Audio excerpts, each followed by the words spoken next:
Now it's time for the Voice for the Industry podcast.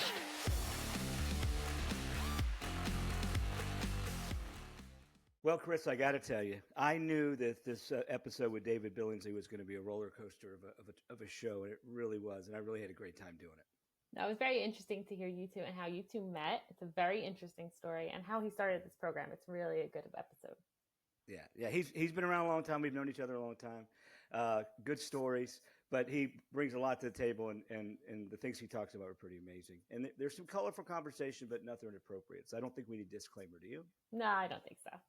All right, well, here we go. Everybody enjoy. Well, hello, and welcome everybody to the Voice for the Industry podcast, proudly sponsored by Voice for Pest.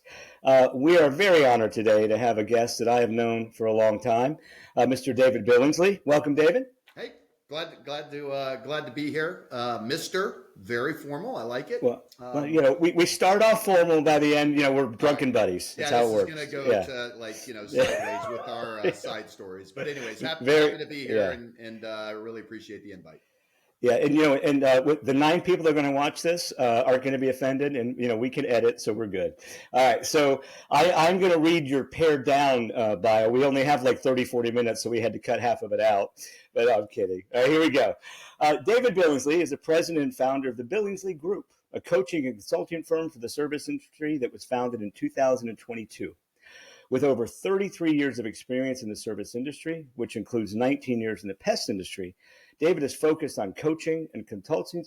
We have to fix that. David is focused on coaching and consulting services for both small and large service-based businesses. His expertise is in working with senior leaders and leadership teams to assess and address their strategic business decision-making and leadership challenges. Welcome, Mr. David Billingsley. Thank you. Glad to be here. And thank you, ChatGPT, for helping me write that bio. Isn't it great? I was going to say, that bio is not very read friendly. There's a lot of alliteration there I had to struggle with. Well, we won't hold that against you. Awesome. I've been on some other podcasts, and if Dan Gordon can read it appropriately, then hey, Raymond. Is that my bar? Is that my bar, the Dan Gordon bar? I'll take it. I mean, yeah, it's a good bar to have. Yeah, for sure. No, it is. I've been on there twice. It's a great. They are the inspiration for this podcast, quite candidly. But and we're a sponsor of that podcast. Voice for Pest sponsors the PMP Insider. So we love Dan, we love Donnie. We're all there. Anyway, we need a reciprocal from that, right? Hey, Dan, Voice for Pest is looking for some sponsors for their podcast. Yeah, or maybe a mention on the website would be okay. Nice. All right, here we go. So we're going to start off with an introduction. A lot of people know you. You're well known in the industry, but maybe not everybody knows your background and kind of where you come from. And now you have a consulting business. So kind of tell us, where you come from, what your background is, what your experience. Why should people listen to you? Why should people believe that you know what's best for them and how to help their company be better? How about that? I'm a pretty good salesperson, I guess. Listen, I am sure I am not. I'm very different than everybody that's going to be listening to this podcast because, unlike most of the listeners, I did not growing up dreaming that I would be in the pest control industry. That's a shock. I know, right? Like I can't imagine. Like most of our listeners grew up. I wanted to be a firefighter and an astronaut, not a pest control person. So.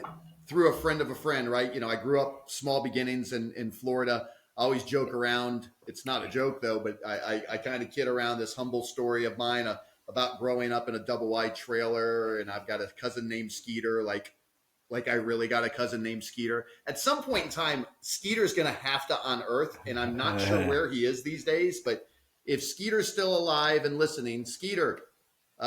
Ping me, please, because I want to bring you on to some of these podcasts so people actually don't think I'm full of garbage. And I'm going to interrupt you because I'm very impressed that you had a double wide. That's come on. That's fancy. That's correct.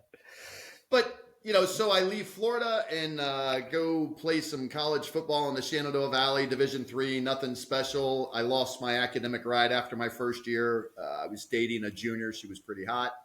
And maybe did not get the grades that I needed to. But I had the highest GPA of all the freshman football players. So there is that. Went back to Florida, got an associate's degree from some little podunk PCH community college there, and then moved to the big city where my dad was at. And I needed to get a job, so I got into retail management. I did that for almost 15 years, worked for Brooks Brothers for about 10. And then through a friend of a friend, do you know Brian Schoonmaker, Raymond? The name does not sound familiar. So Brian Schoonmaker was at American. He ended up actually buying Capital Pest and exited a few years ago. And Brian and I worked together at Brooks Brothers. He left and went to American. And when he left, I was like, hey, good, you're going to go kill bugs. Good riddance, buddy. I'm going to stay in my suit. And, right. Looking good all the time. Yeah. And so him and Matt Nixon, our owner, for about a year, we had a few lunches. And then finally, I had enough of the retail world. Lots of, for those who have worked retail, you understand a holiday season in retail is awesome. Says nobody ever.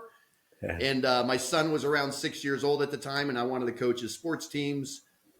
So, Matt basically talked me into it. It was a good lateral move, and I started at sales and service, and I figured I'll do this pest control thing for a year or two, pad my resume, and go get a real job. There you go. And that was almost 20 years ago. Yeah. That's what happens. Pest control sucks you in. It does. So that was 2006. And then in 2008, we became Copasan members, and that's where mine and Raymond's path intersected. And perhaps if we have time today, we get a chance to talk about that story. Because it was not love it. It was not love at first sight. It was not. No. I hated your ass. And I'm sure the feeling was mutual. No. Yeah.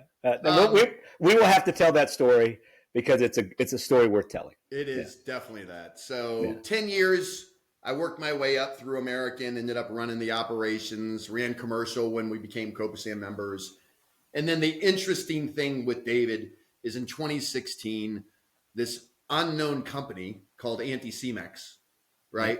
So if you Googled Anti-Cemex right now, Raymond, you probably would get this pest control company, Anti-Cemex, right? I don't know if I've ever told you the story. Well, in 2016, so Matt pulls all the leadership team in the middle of the summer, and he says, hey, listen, I'm going to sell the company, and I'm selling to this company called Anti-Cemex. And we're all like, who the hell is Anti-Cemex? Like, nobody had heard of Anti-Cemex. And so, like any good person at that time, we leave the meeting, and all of us go to our computers, and we get out the Google machine, and we Google Anti-Cemex.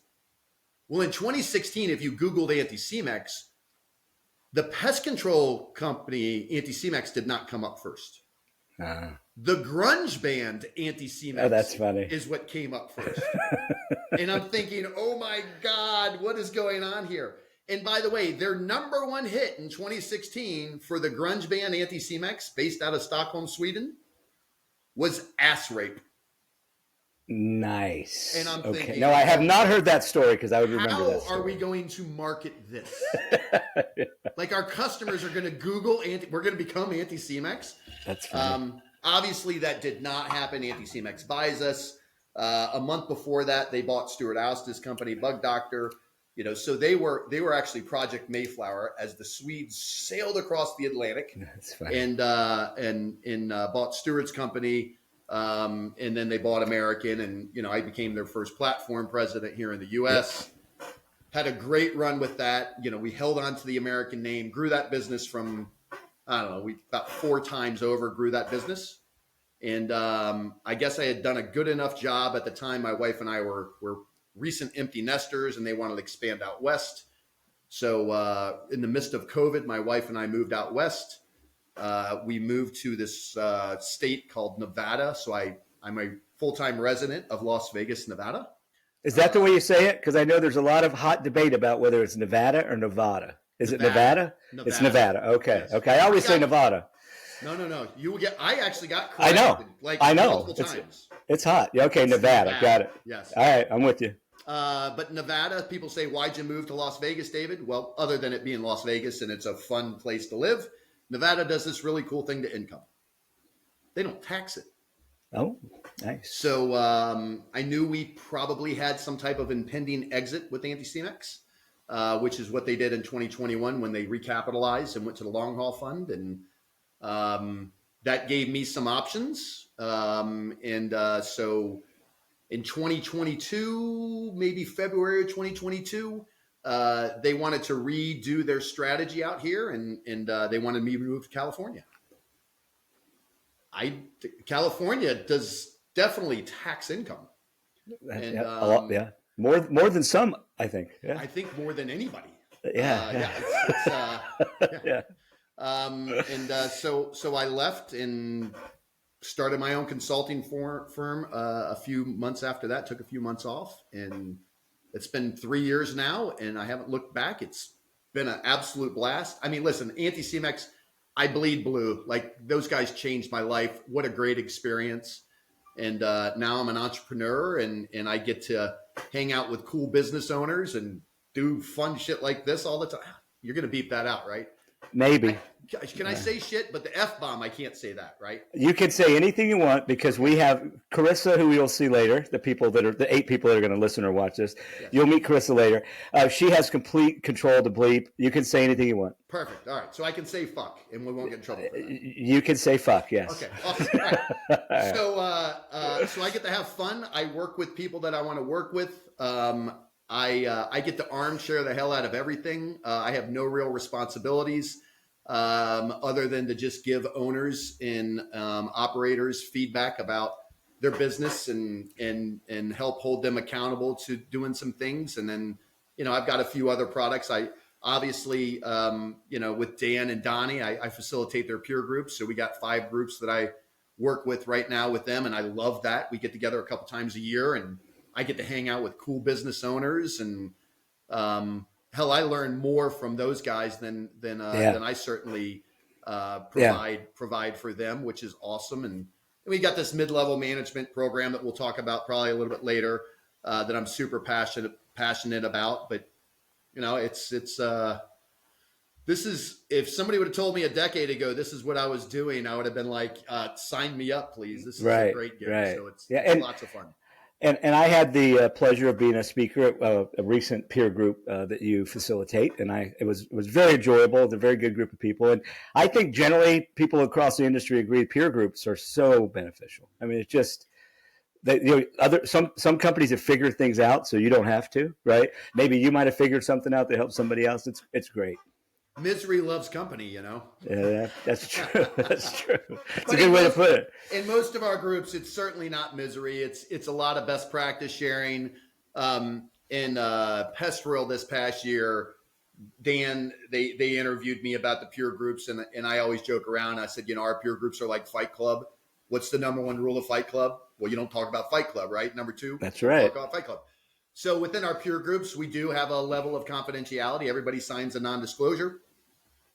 We want everybody within our peer groups to feel the ability to feel very safe about things, share information, P&Ls, all of that stuff, right? Because we want to be able to be as open and honest and be able to help each other around best practices. And sometimes best practices are learned by making mistakes. So hopefully we can learn from others' mistakes. I've always found that that's probably the best way for me to learn is to screw something up. So we have a good time with the peer groups, and there's been lots of interest. I've been pleasantly surprised on how well those are going, and more importantly, how much I'm enjoy doing it, which is awesome. Awesome. Okay. Well, all right. So I think you've done a good job of setting the experience level, and people kind of know where you're coming from. I have a little story to share with you. So you and I have known each other a long time. Many years ago, I was talking to, and when you were running American Pest, basically, one of the people that worked with you told me a story, and they said, David's great, but he yells a lot. So we had like this, one of these management things, and everybody said, David, you just got to stop yelling.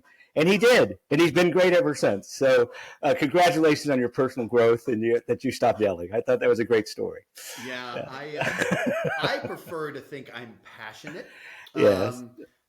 I do have a tendency to get loud, and if I start drinking, my levels usually go up. That's pretty common. I think the volume button is tied directly to that cocktail glass. Yeah. But I do have a coach's voice, right? I've always wanted to coach, my son's sports, playing football. One of my best friends and mentors in my life is my old high school football coach, Coach Michaels. and Coach has this loud booming now. Now Coach is about 6'4", about 270, this massive man. He played tight end for the University of Kansas years ago, Rock Chalk Jayhawk. And but he has just this booming, deep voice. And I got some of that booming voice. It's not so deep, but I'd always wanted to coach and did a little bit of that with Andrew and so my son Andrew and his sports teams. And then as things evolved and parents are just miserable to deal with. And I quickly realized that the whole sports coaching thing, like I'm good. Yeah. But so now I actually get to be a business coach, which is pretty cool. People pay me a lot of money to do it. I love it. Right. But I'm loud. And there's nothing wrong. I've been known to be a little bit loud. All right. So we're good there. All right. So you offer mid-level management training program. So after all those things transpired and you made the decision, hey, I'm going to jump in here, I'm going to be a consultant. There's a couple of other consultants in the industry, right? So kind of what inspired you to come up with like your approach, your program? Where did you get that from and what was kind of the goal that you were trying to accomplish? It's funny, Raymond, with the mid-level management training, one, I've kind of said all along, as long as I've been in this business, that I believe the bottleneck for our industry is those mid-level managers. We come from a relatively blue-collar, quasi-educated group. And by the way, I'm right in that group, right? Some college. But no college. Well, I took 3 courses, played ping ball, dropped out. That was it. So, yeah. Right. Yeah. So now the really interesting thing right now with the evolution of our industry and private equity entering, there are actually some really smart people that are coming in, like Harvard Business School degrees. I mean, like crazy smart people, right? That's not me. I do not have a Harvard Business School education. I've got an associate's degree from Pasco Hernando Community College, right? Absolutely an academic juggernaut in this country. Yeah. Right. Yeah. And often mentioned in the same sentence as MIT. Yes, absolutely. They're always most people confuse them with MIT, of course. Yes, Pasco Hernando Community College. Very close. Yeah. And so I'm not a real smart guy. And, so listen, I think education is a little bit overrated. And so within our industry, though, most people that come in are either high school educated, maybe some college, and they're hardworking blue collar individuals. That's great, right? We need industries like this, HVAC, plumbing, water conditioning, all of those, that huge service-based needs for our country itself. And pest control just fits into that. Right. The other part of this, right, is if we look at our overall, and I know the women in pest control, right, are really beginning to make a push. And I love seeing those conferences grow and things like that. But the largest population of our businesses, right, are usually male technicians. Yeah, it's a male-dominated industry for sure. Yep. Yeah. And so the challenge with that is, so great. So when we need managers, generally, where do we pull our managers from? Technicians. And the best technician always makes the best manager, right? Yeah, you are preaching my choir. Anyway, yes, go ahead. Right. Yes. And most people have zero formal leadership training, like none, zero. And so we take these hardworking individuals that are awesome technicians. And if you look at the personality profile of an awesome technician and the personality profile of a good leader, generally they don't actually line up real well. Right. And we want to take these folks, give them opportunities because they've worked hard and they deserve it. I'm sure you never said that, but I used to say that. Hey, this guy's worked his butt off. He deserves it, right? Right. And then you put him into this leadership role. You give them no training for it. And you say, hey, here's your team. And then you go off to fight the next fire, correct? And that happens all the time. You're absolutely right. Being a great technician does not mean you're going to be a good manager. Absolutely. And we wonder why they fail. Yeah. Right. So what's the definition of insanity? Doing the same thing over and over and expecting a different result. Bingo, right? There so you go. when I went out and started my own thing, I was like, you know what? I'm passionate about this and I'm going to do something about it. So a friend of mine, Alex Bartholomew's, Alex actually just did a webinar for PCT. Love that he's beginning to get more involved in our industry. I met Alex through Vistage. I'm a big Vistage guy. Matt was a big Vistage guy. And so Alex and I partnered together, and I said, hey, listen, we need some basic, simple training to give people a good foundation on how to just lead people. And so Alex and I partnered together. We formed that. We launched that in the fall of 2022. And we now have, God, we're almost at like 20 full cohorts that we put through. So a couple hundred leaders now that we've put through that training. Industry veteran Kevin Lee Masters, who's one of my best friends in the industry. I know Kevin. Yeah. Kevin is our trainer for those, does an awesome job for us. Kevin enjoys doing it. He does a way better job than I would do doing those things. And basically we just take these very, very simple concepts like that do not intersect with process. It has nothing to do with how you run your business. It just teaches people to understand themselves. So self-regulation, self-awareness, conflict management, accountability, time management, prioritization, some very simple things. We do it over the course of a year. It's 2-hour sessions every other month on a Zoom call just like this. And it's, you know, I always tell owners, I'm like, hey, this is not going to blow your skirt up. Like when you see this program, it's relatively simple. Right. And, you know, and I joke around with owners and I say, hey, listen, so the program itself, it's about 60% content, 30% retention. And what I mean by retention is, listen, I think as part of a retention tool, and Matt did this with myself and most of our leaders at American, he invested in us. Right. And just the fact that he was willing to spend money on us, whether it's through business coaches or sending me to associated meetings or Copasan committees or whatever, right, that made me want to be there, right? And then there's this other 10% of the program is to identify leaders that maybe are not ready to be leaders yet. And I think that helps save us just as much money, you know, instead of making a bad decision and now all of a sudden you promote somebody to be a leader and they suck at it or don't want to or not willing to put in the work. And so now all of a sudden you take this awesome team member, that's an awesome team member, you put them into a position, they fail, and then they leave. Right. That blows. And then they go somewhere else and do the job they were doing originally, and they're awesome for them. Yeah. So it's such a lose-lose, right? You know, so I'm all about. So for the mid-level management, I just believe that's the bottleneck, right? You know, so you get these companies that invest and they grow, and as they grow, they get more technicians and they need leaders, and finding those service managers or branch managers or whatever the hell you want to call them, and being able to give them that foundational just stuff for them to be able to have that foundation to be able to build on. You know, so for us, it's just been a great program. We love it. It's just part of what we do. Yeah, no. And you know, I mean, everything you said is right on. I mean, and those of us that have been around for a while and work with other companies and stuff, and that is exactly what happens. It's so easy just to promote somebody that you don't really have to spend a lot of training, right? Just like when you hire, you know, I used to have a manager to come to me and say, "Oh, I found this perfect guy. He's got all this experience and all this." And my first question was, "Why is he looking for a job? If he's a superstar, why is he looking for a job?" So I think, that's right on, and to me, that's a huge hole in the industry and a great value you guys are bringing to it, because that is exactly the problem. Is we promote people that really aren't, they might be good, but they're not necessarily ready, or maybe they just haven't been trained. So that's fantastic.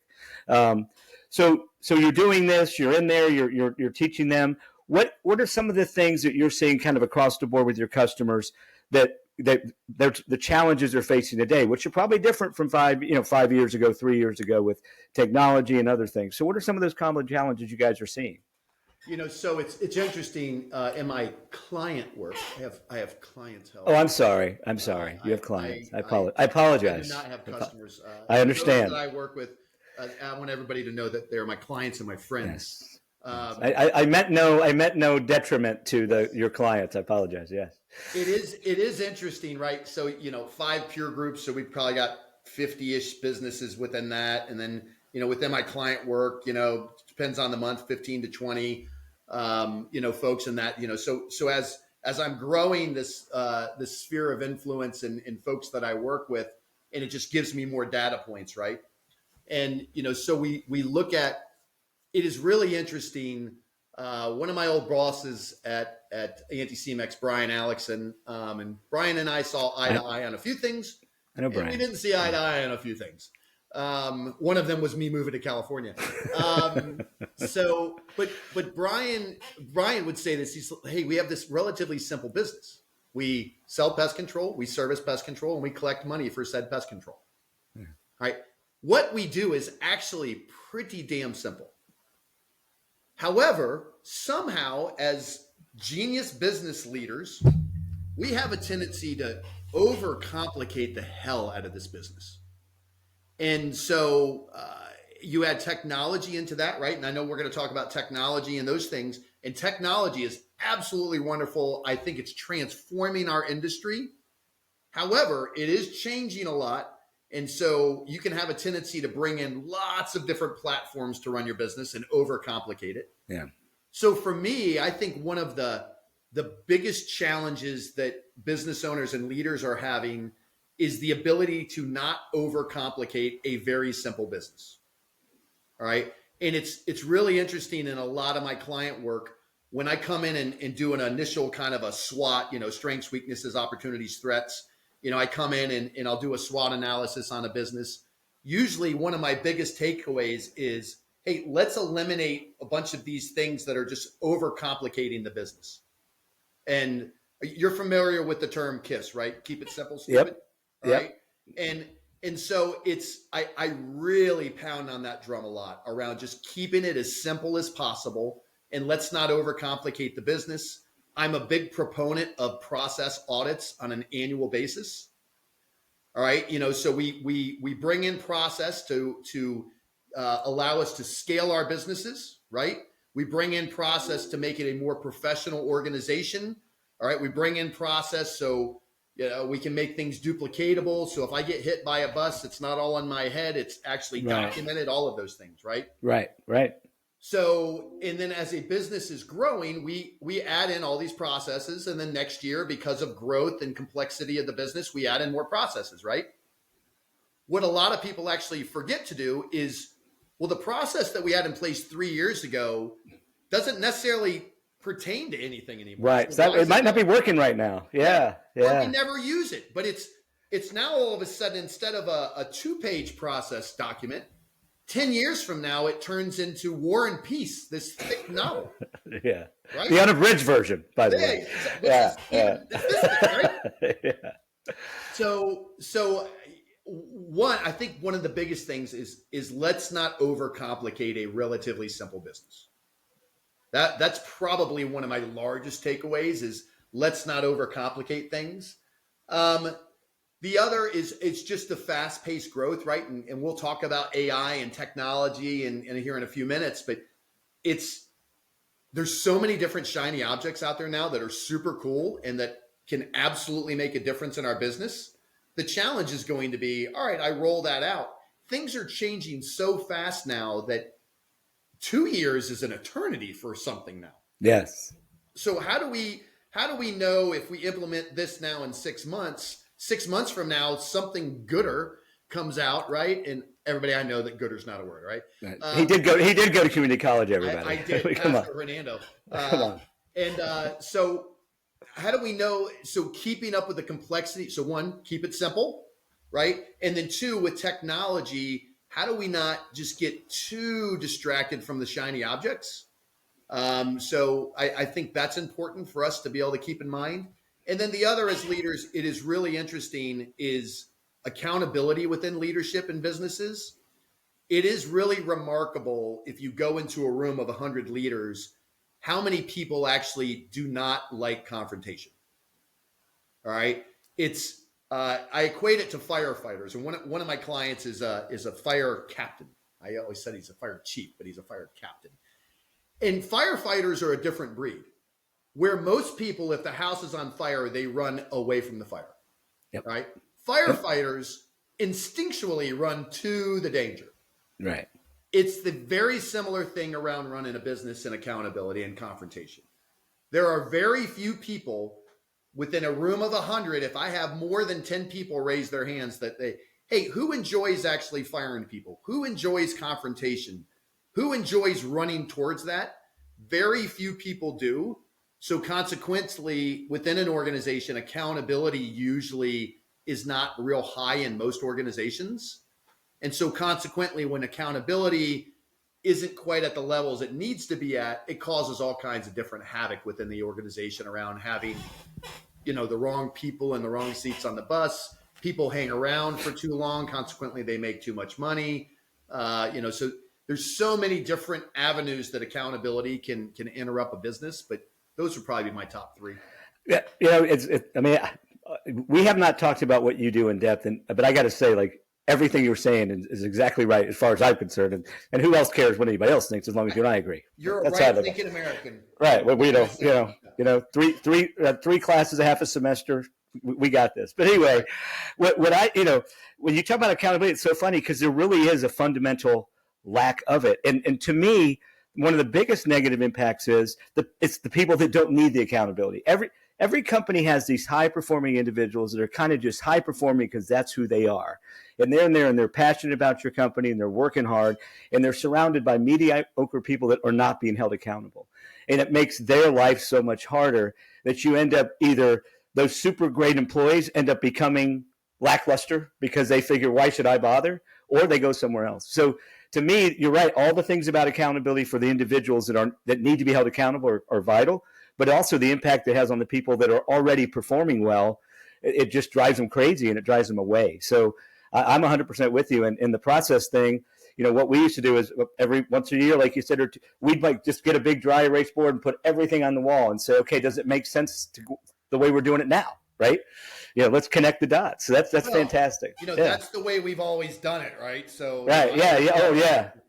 Do this. Well, that's the way we've always done it. We've always done it. Yeah, I love that. Yeah. That's why we still ride horses. But anyway, so we talked about a lot of cool stuff, but I know that one of the main reasons you're there is to make a company profitable, and more efficient. Overall, you got to have both to get to either.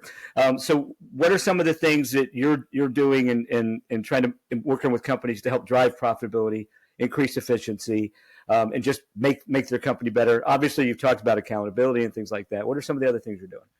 Yeah, I refer to them as pulling the proverbial levers. Levers, yes. Yeah. And so probably one of the best things that I learned at Anti-CMEX. So Jarl Dahlfors, who was our CEO, he's now the chairman of the board for Anti-CMEX, probably one of the best functional leaders I've ever worked for in my life. And Jarl ran Loomis here in the U.S. Like, this guy is, to me, it was like E.F. Hutton. Anytime he spoke, I just shut up and listen, right?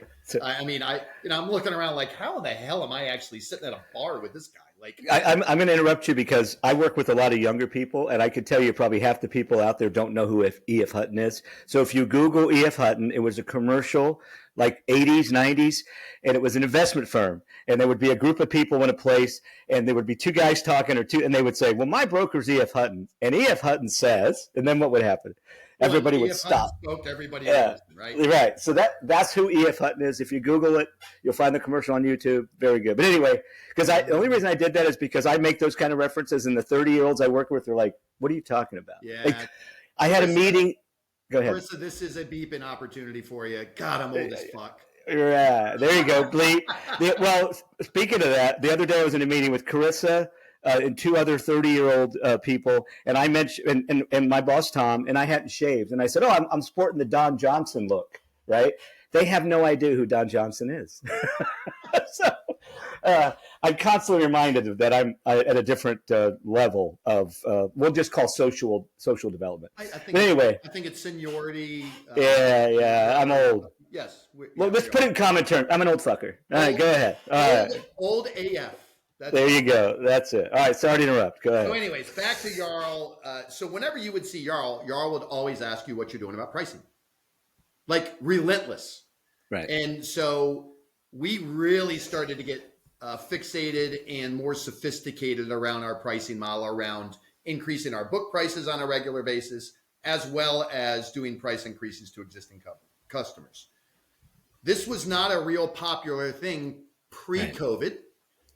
Even a little bit post-COVID. However, once we got into this inflationary environment that we are slowly working our way out of, when the inflationary environment happened, it really did force people to start getting fixated on pricing and begin to do price increases.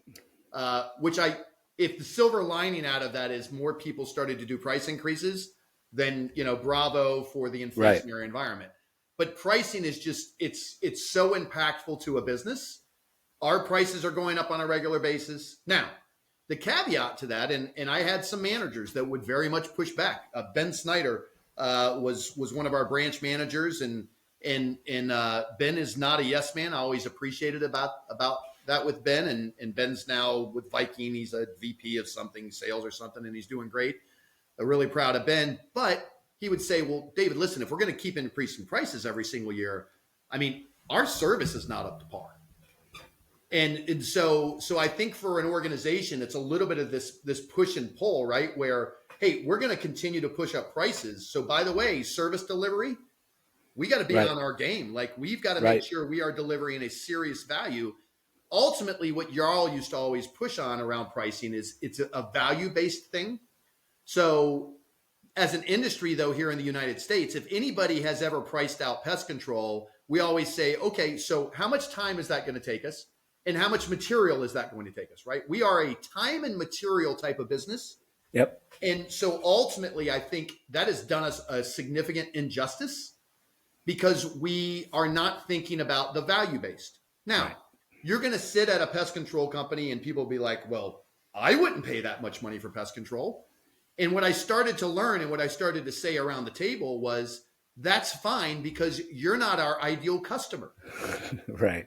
All right. We're not trying to sell it to you. I want it to be expensive for you, but you're not in the upper quartile of income earners, right? So, and that's okay, but what do they value it at? So one of the great things about the Washington, D.C. market was, number one, we had almost 10 million people packed into a very highly dense area, and we had 7 of the top 20 richest counties in the country. So if you have the richest county, which was Loudoun County at the time, that had the highest income per capita of any county in the country, what the hell is $55 a month to them for pest control? Or $60 or $65? Right. Now, there is a threshold. So Jarl used to always say, David, be brave, not stupid. All right. So there is a threshold where even the uber rich people will call you and say, hey, this is getting a little expensive, right? Yeah. Rich people get rich not because they waste their money, right?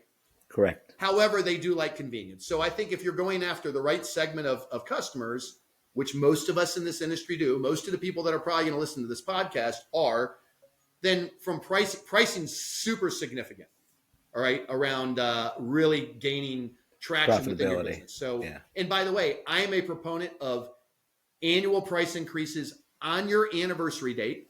And the reason I like on the anniversary date is because if you do it every July, then if I buy pest control in August, next July, I'm only on my 11th month. So I actually don't get an increase for 23 months. So you actually lose leverage on that 11th month customer, that 10th month customer, that 9th month customer, right? So if you're doing it on a regular basis, the other thing that I found that was helpful that our team did, and I didn't do this, they just took it and did it because I had a lot of super smart people working with me at American, is we took it out of operations hands. How many times has operations sat around the table and you say, so what do we want our price increase to be this year, right? And sales hates price increases. Oh, we can't charge that much. We'll never be able to sell. Yeah. Operations is like, oh, we're so afraid we're going to lose customers. So we took it out of the operators and sales' hands, and I actually put it in data and customer experience. Yeah. And they just did it every single month. All right. By the way, we put a notification within our agreements and we sent it out to all of our clients that basically said, hey, you will receive a price increase on your anniversary date without notification. Now, what I just said is just going to cause turmoil and ripple through the industry because there are super strong feelings about this within the industry. You guys do you, boo. Like whatever you guys need, you think you need to do.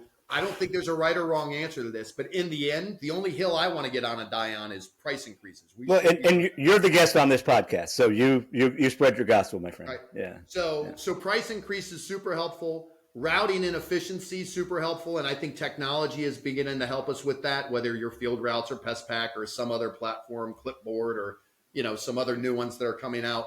I think routing efficiency is so important. To be able to, one of my biggest KPIs that I focus on is tech utilization, right? And that's how efficient a tech is, AKA if you spend 6 hours at a customer's account and I pay you for 8 hours, your efficiency rating or your utilization score that day is 75%. Right. And we want that to be north of 70% to have, once again, if somebody's in their truck driving, they're not making money. They're spending it.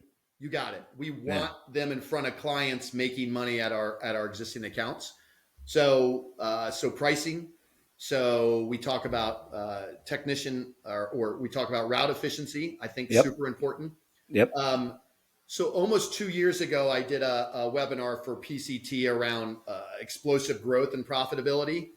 I think service frequency and then also types of services we should look at. But if you look at, I did a slide for that presentation, and you took a $5 million company, and if you did monthly pest control versus triannual pest control, and the amount of technicians it would take to actually run a $5 million business if you do monthly, right? So if you do monthly, the average technician can service 250 clients a month, all right? Yeah. But if we said it's 200, right? So you're talking 10-ish stops a day. Yep. Right. So that means if you service your clients monthly, then that one technician can service 200 customers. If it's twice every other month, then that technician can service 400 customers. If we go to quarterly, now all of a sudden you're 4 times a year, right? So that one technician can service 600 customers. And if it's triannual, now that one technician can service 800 customers. The math didn't work out perfectly because extra service calls, but just go with it for a while. Right? Now, for those of us that didn't go to community college, triannual is 3 times a year. Yes, 3 times. Yeah, okay, just checking. Right? Yeah. But in our subscription-based environment that we're now in, all right, we look at that and we say, hey, but any extra service calls that you need are included. The other is we actually did the analysis because in American years ago, we were every other month. We were on the Jeff Springer pest model that half of this country was on for a little while, and that was every other month pest control.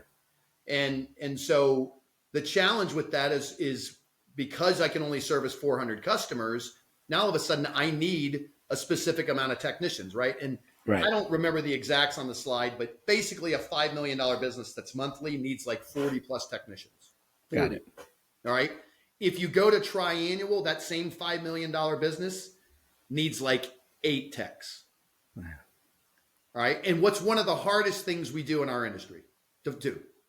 Find technicians that are good. Yeah. Find people. All right. Yeah. And then my mid-level management program proves out something else, right? So we can maybe find the people, but then trying to find a leader for that. Right. So if we're looking at span of control, and once again, there's all kinds of philosophy around there, what span of control is for technicians versus supervisors. But if we said, hey, 1 for every 10-ish technicians, all right, depending if you're commercial or residential, but 1 in 10, well, that $5 million company that's monthly, 4 supervisors. Yeah. The triannual company needs 1 supervisor. So when we start looking at margins, that's why a monthly pest control company is probably in the mid 40s for a gross margin. And that triannual is north of 70% gross margin. All right. Now let's talk about termite baiting versus liquid. All right. Termite baiting. There was a podcast out there that had talked about, hey, what if we just did a business that was just baiting, whether it's tree loaner, Centricon, I could give a crap. All right. And around efficacy, some people may say, oh, liquid's a little bit more effective on termite. The Termidor is a little more effective on termites than baiting. I think the argument is close enough these days. Yeah. Even if liquid is more effective, when you look at the business cases, I don't even know how the hell you could even make a case to do anything but baiting these days, because baiting is once a year. So that same $5 million business, all right, has like 4 techs. Yeah. To do 5 million. Could you imagine how profitable and how much easier of a business it would be if you just had, almost all baiting with 4 or 5 technicians and maybe 1 lead person? I mean, you can do a baiting install with a good auger in about 20 minutes, right? You do a liquid treatment. You're down drilling it. You're going to be there for a half a day at least. Yeah, it's a big difference. Well, and the other is the training and also the person right. that you have to hire. And the liability, yeah. So if you look at, listen, somebody that does liquid treatments, highly trained person, usually they're a little older, all right, because of more experience. They have more experience, right? I'll keep age out of it. They've got more experience. And so consequently, all of those things usually mean that person cost more money, okay? So now all of a sudden you have this person that costs more money. They're very specialized. So you generally don't have a lot of them on your team, correct? That's true. Now, Raymond, I know this has probably never happened to you back in your McCall days, but what happens in the middle of the summer when that 1 or 2 technician that you have, right, because you've only got a couple on staff, all of a sudden somebody else starts courting them and they offer them a couple dollars more per hour and they come in and darken your doorway, and what do? They tell you they want more money or they quit. Right. And so what do we do? Give them more money. We give them more money, right? Yeah. All right. So I always called that a hostage situation, right? Because yeah. I felt like I was being held hostage, correct? Yeah. All right. So I'm going to take this really extreme, everybody, right? So what do we generally, if you looked up the definition of somebody that holds people hostage or takes people hostage, what would be the exact term we would use for them these days? A kidnapper? Terrorist. Okay, terrorist. There right? you go. And fair enough. I am a firm believer that all terrorists should be executed on site. Right? So consequently, right, so as I go through my consulting and these SWATs with businesses and things like that, when I identify terrorist harborage opportunities where we harbor terrorists in our organization, right, I always try to work through, hey, maybe we should change some processes or procedures or service types within our organizations so we have less opportunity for terrorists to harbor in our organizations, all right? AKA baiting, because if you've installed 10 Centricon or 10 Trilona stations, you might as well have installed 100 of them. Right. So profitability, price increases because the companies they're paying more for everything, gas, materials, everything costs more money. So why not pass that along and keep your profit margins the same? And it's the type of service, focus on less frequency, triannual 3 times a year. And then if you're going to do termite work, be smart about it and do something that's going to be the easiest, most profitable thing to do, and also the easiest to supply employees that can do it well. Yep. Right. And then finally is focus on recurring business and not non-recurring business. Right. Because the other would be inside sales versus outside sales. The effective auto pay commission rate. Auto pay is a big deal. It makes a big difference. There's some interesting data coming out around auto pay long term that I'm trying to fixate on. Okay. But yes, I do agree that auto pay or subscription based, right? The monthly billing. Right. That recurring revenue. Yeah. Is super important. But yes, that's awesome. To make a long story endless. Okay, like a long story less long because you can't make it short, right? So the last big topic we have is, we mentioned it a couple of times, innovation, technology. It's 2025. I say this on every podcast. You can't have a conversation these days without talking about AI. What do you think? I mean, what is your kind of philosophy when it comes to technology and AI? Do you see it taking over the world? Do you see it replacing people? What can companies do now to kind of understand it? What's your perspective on all that? I think it will replace some people. Will it completely replace people? I don't necessarily know in my lifetime. Maybe our kids are going to have to worry about Terminator. I don't think you or I will see Terminator. But it is, I mean, particular if we talk about phone systems, right? Or if we talk about answering of calls, some people will argue, I think it's a higher, but if I'm saying just really conservatively, 50% of all of our incoming calls are nothing more than our existing customers calling in to schedule extra service calls or extra. It's about 70%, believe it or not. Right. That's what it is. Yeah. So, but let's just be super conservative and say it's 50. Okay. Fair enough. If AI can get their stuff straight around being able to access and get the scheduling done with our particular softwares that we use, whether it's Field Routes, PestPack, or whatever else. I mean, could you imagine being able to eliminate 50% of your inbound calls? That's what we preach to our customers. Absolutely. Like so this is how our indirect costs. This is how pest control companies that are now like a good quality pest control company that knows kind of what they're doing, they should be in that 20% profit range. All right. This is how we get to 25% without sacrificing culture or anything like that. Because I think the efficiencies we can gain from an indirect cost standpoint, so it's inbound phone calls. Never again should we be hearing, right? I want all my calls answered on the first ring, because all the calls can actually get answered. Like 1 million inbound phone calls on Monday morning after a holiday can get answered on the first damn ring. Yep. All right. But it's going to be a matter of how sophisticated and how AI develops, because at some point in time, there are going to be calls when AI no longer can handle what they want for us to have this experience that a customer, I think, deserves and wants. Right. For us to charge, right? It's the value proposition. We're easy to do business with. So that now becomes the one ring, right? Right. So, right. But how far along can we push this? The whole auto attendant stuff. Auto attendants now are just going to be AI attendants, which is a much better experience. Yep. All right. It's just going to be a matter of how quickly can that experience, and there are different sales things out there. I know, Ka with Avoca now is in that camp. There's multiple things, they're just popping up everywhere. Yeah. Margaret Garcia from Grit, they're working on things, right? So there's lots of folks, really smart people that are working on great solutions. So it'll be really interesting to see how that plays out, around the phone systems. Right. Listen, I'll give you guys a shameless plug around your guys' whole X-ray. You pulled me aside in Victoria, British Columbia, almost a year ago. And you're like, dude, just sit down and let me demo this damn thing for you. And I was like, holy crap, this is awesome. Right. Yeah. So, being able to give us good data so we can make informed decisions. It's funny. My clientele, if they say I feel, they know it's nails on a chalkboard for me, because feel is fine, right? And as an experienced operator, your gut feel is actually pretty accurate. But I really believe that we should be making data-based factual decisions for our businesses.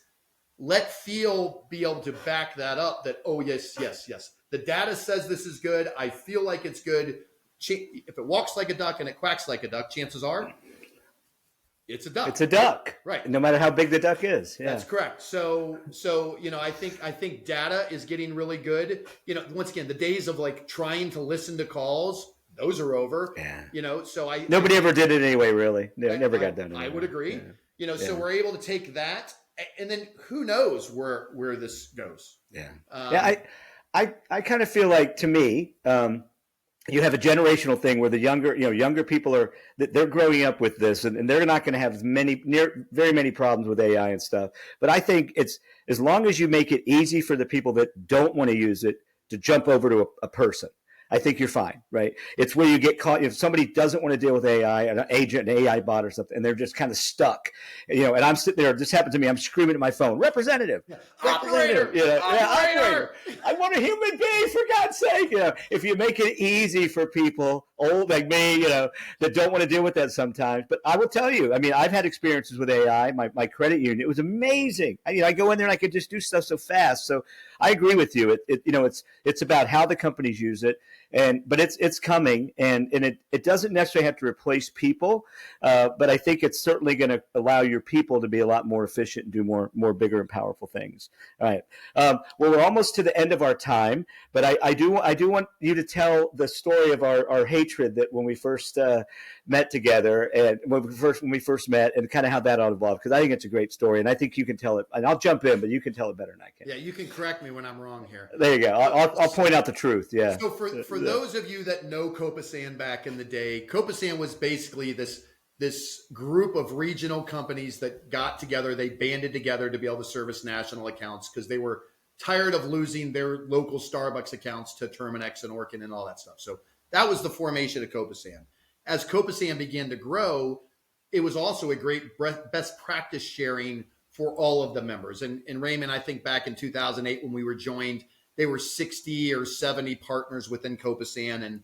And then within Copasan, we had all of these committees. And so Raymond was on the technology committee. Matter of fact, I think you were the chair of the technology committee. At some point I was, yes.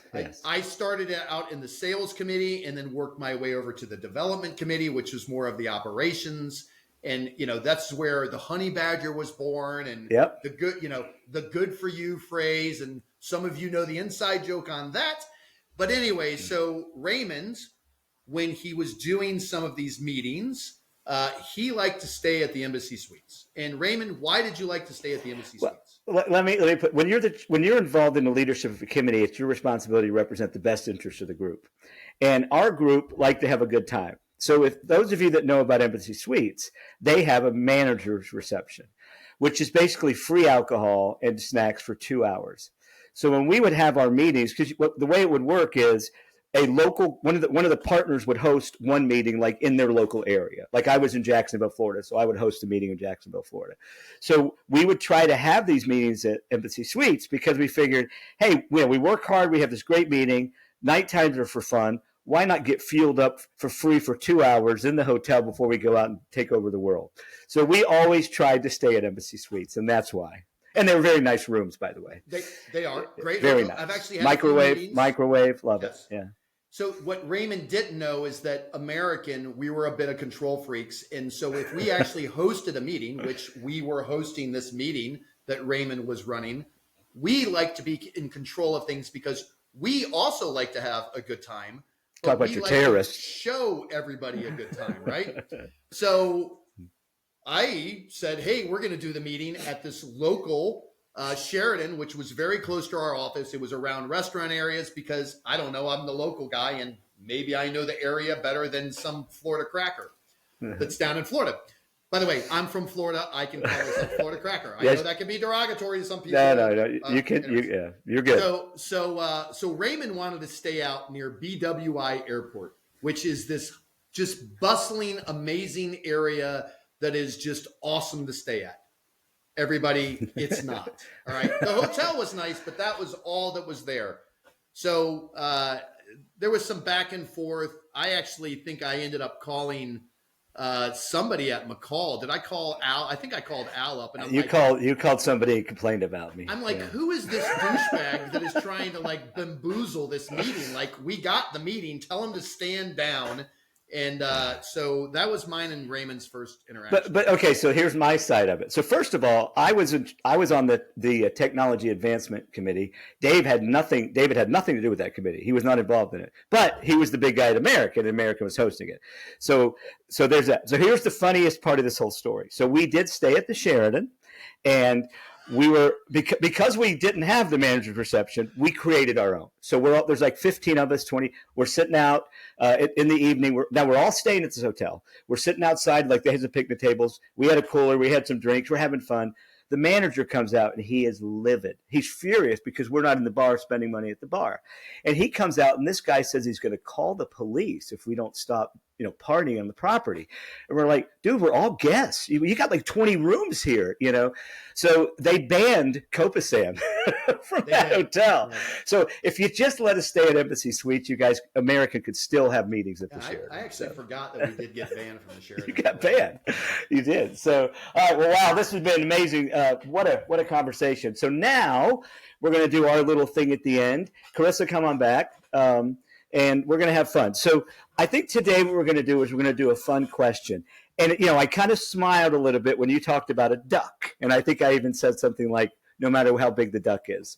So here's the question. I know you're a lover, not a fighter. We all three answer it and give us our reason why. The question is, you have to fight. Would you rather fight a horse-sized duck or 50 duck-sized horses? And why would you fight the one you choose? Horse-sized duck, 50 little horses the size of a duck, and you got to fight them. What's your answer? You can either answer first, and since you're the guest, you can make Carissa answer first. I'm not going to answer first because I'm the host. Carissa, what do you think?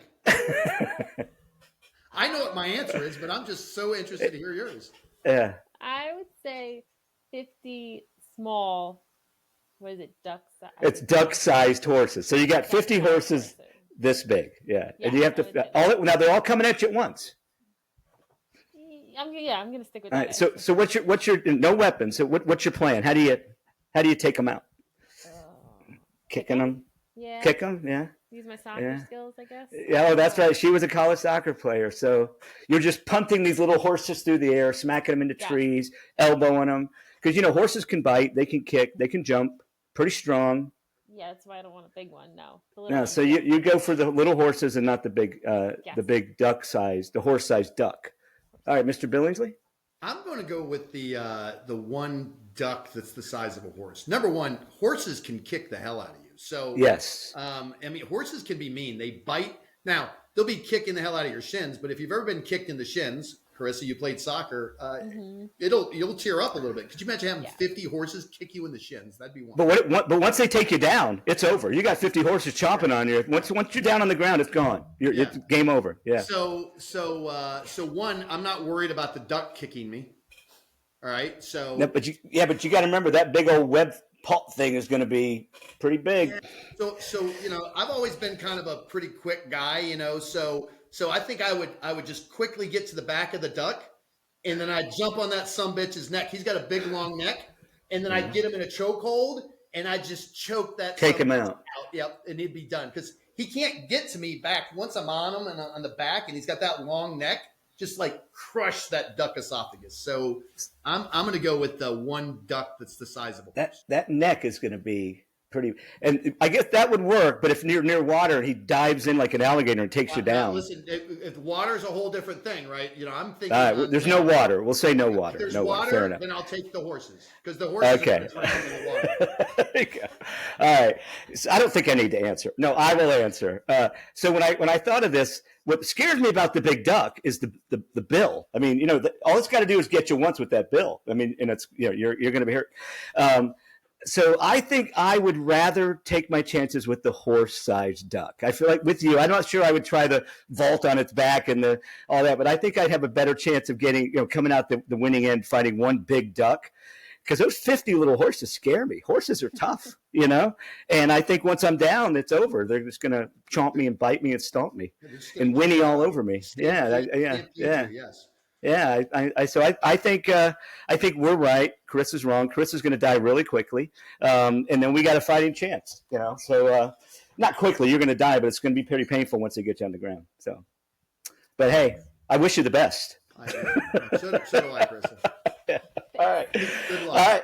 Yeah, good luck. Yeah. So, and if there is water around, I'm going the opposite. No, I'm definitely taking the horse. If there's water around, I'm going with the horses. All right. So that's it. I think we're done. Any final parting thoughts? Any last cuss words you want to throw out? We're gonna wrap this baby up. No, I've already said fuck a few times. So all right. Okay. So. Yeah. How many times did you say fuck? How many times did I say fuck, Carissa? Do you know? I gotta get a counter. I don't know. Yeah, do you want to say it? I think I minimized it to 5. No, Carissa's she's not going to say it. Soul. No, she's not going to say it. Because I got to edit myself out. That's right. But just so everybody knows, she says it all the time in real life. Like it's like her. If she was an artist, it'd be her. Her medium. I hear you're a New Yorker. Yes, she's a New Yorker. Yes. She's born and raised in Staten Island. Now she lives in Jersey. So I mean, come on. Yeah. Forget about part it. of the vocabulary there. There you go. It's an adjective. All right. Thank you, David. This has been one hell of a ride. I really appreciate it. And I got to tell you, I've known you a long time, and I'm very impressed with what you had to say today. And you and I pretty much, everything you say, I kind of agree with your position on most stuff, which is surprising. But anyway, all right. Well, have a great rest of the day. We're going to sign off, and I'm going to hit stop. Thanks for having me. Thank you for joining us. See you next time.